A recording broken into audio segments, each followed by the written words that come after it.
پڑھو گے چہرے میں نور ہوگا، نماز پڑھو گے وہ نور آپ کے دل میں اترے گا، نماز پڑھو گے تو نور آپ کی آنکھوں سے ظاہر ہوگا، نماز پڑھو گے تو نور آپ کی پیشانی سے ظاہر ہوگا، نماز پڑھو گے تو آپ کے گھر میں برکتیں آئیں گی، نماز پڑھو گے تو آپ کے گھر سے وبا دور ہوگی، نماز پڑھو گے تو آپ کے گھر سے مصیبت دور ہوگی، نماز پڑھو گے تو آپ کے گھر میں خیر و برکت کا سلسلہ جاری ہو جائے گا، نماز پڑھو گے رسول اللہ راضی ہو جائے گے، نماز پڑھو گے اللہ راضی ہو جائے گا۔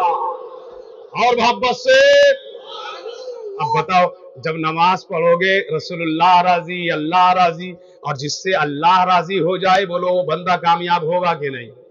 بتاؤ نا، ہوگا کہ نہیں؟ اس بندے کی دنیا کامیاب ہوگی کہ نہیں؟ اس بندے کی آخرت کامیاب ہوگی کہ نہیں؟ اس بندے کا میدان محشر میں بیڑا پار ہوگا کہ نہیں؟ اس بندے کو جنت کی سند ملے گی کہ نہیں؟ دوستو، اگر آج کے جلسے میں آپ نے جس طرح سے کہا کہ ہم نماز پڑھیں گے، نماز کی پابندی کریں گے، نماز میں ہمارا سر جھکے گا، اگر آپ دل سے نمازی بن گئے تو اللہ کی قسم اللہ آپ سے راضی ہوگا، اور جب اللہ راضی ہو جائے گا تو آپ کی دنیا بھی کامیاب ہو جائے گی اور آخرت بھی کامیاب ہو جائے گی۔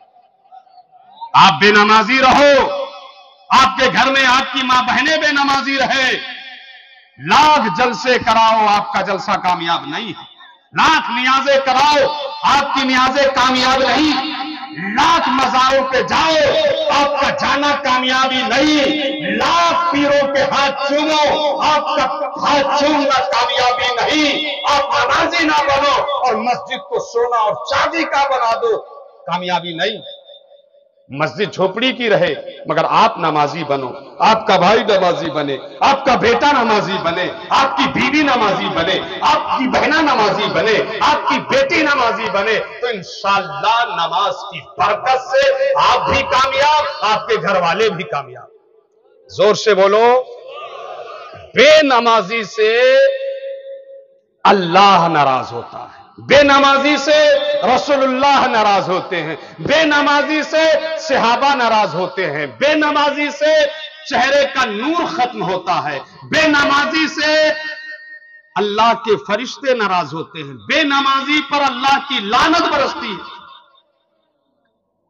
روایات میں یہاں تک آتا ہے کہ بے نمازی جس آنگن میں جس گھر میں جھانک لے نظر پڑ جائے، بے نمازی کی نظر کی نحوست اس گھر میں پڑ جاتی۔ اس لیے کوشش کرو جو تمہارا مین گیٹ ہو نا گھر کے اندر کا، اس میں پردہ ڈال کے رکھو۔ کیا کر کے رکھو؟ پردہ ڈال کے رکھو۔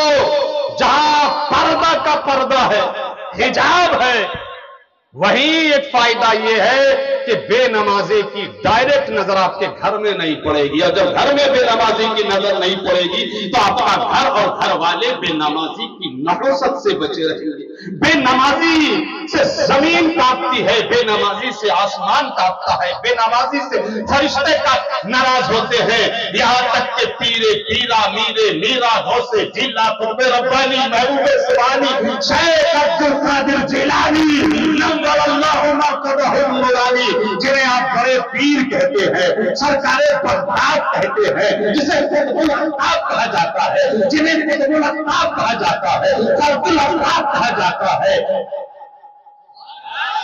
وہ فرماتے ہیں، وہ فرما کے دیکھو کہ بے نمازی سے غوث پاک کو بڑے پیر کو کتنی تکلیف تھی، بے نمازی سے بڑے پیر کتنے ناراض تھے۔ فرماتے ہیں کہ بے نمازی مر جائے تو اسے مسلمانوں کے قبرستان میں مت دفن کرو۔ اللہ اکبر۔ اے بے نمازیوں، مسجد سے دور رہنے والوں، غوث کی 11ویں کرنے والوں، 11ویں شریف میں جلسہ کرتے ہو، اچھی بات ہے، میلاد کرتے ہو، اچھی بات ہے، دیگے چڑھاتے ہو، اچھی بات ہے، میری ماں بہنوں تم لوگ نیاز اور فاتحہ کا اہتمام کرتے ہو، اچھی بات، غوث کی 11ویں کرو، اچھی بات، خواجہ کی چھٹی کرو، اچھی بات، مخدوم جہان کا فاتحہ کراؤ، اچھی بات، اعلیٰ حضرت کی نیاز کراؤ، اچھی بات، کسی بھی بزرگ کسی بھی ولی کو یاد کرو، اچھی بات، لیکن لاکھ نیازیں کرواؤ، لاکھ دیگے چڑھاؤ، اگر بے نمازی ہو تو غوث پاک فرماتے ہیں مر جائے تو مسلمانوں کے قبرستان میں دفن نہ کرو. ذرا سوچو مسلمانوں کہ جس غوث کا نام لے کر آپ جیتے ہو وہی غوث اگر تمہیں دیکھ کر منہ پھیر لے, وہی غوث اگر تم سے ناراض ہو جائے تو پھر تم کہاں پہ رہو گے؟ غوث پاک کو راضی کرنا ہے تو غوث پاک تمہاری دیگوں سے راضی نہیں ہوں گے. غوث پاک صرف نیاز سے راضی نہیں ہوں گے. غوث پاک صرف پیاری شریف سے راضی نہیں ہوں گے. پہلے نمازی بنو. زور سے بولو, کیا بننا ہے؟ نمازی بننا ہے. غوث پاک کو ہی لے لو. غوث پاک ہے. غوث پاک غوث الاغواث, قطب الاقطاب, فرد الافراد, منفرد الافراد. اتنی بڑی شان تھی غوث پاک کی, آپ تو بار بار سنتے ہیں, پڑھتے ہیں اپنے مقررین سے, خطبہ سے, کہ اللہ نے اتنا بڑا مقام دیا کہ اب امام مہدی تک کوئی بھی غوث پاک کے مرتبے کا ولی نہیں ہوگا. کوئی بھی غوث پاک کے برابر کا مقام رکھنے والا نہیں ہوگا. تمام ولیوں کے سردار ہے غوث پاک, تمام پیروں کے پیر ہے غوث پاک, تمام میروں کے میر ہے غوث پاک. اللہ اکبر. وہ مادر ذات ولی پیدا ہوئے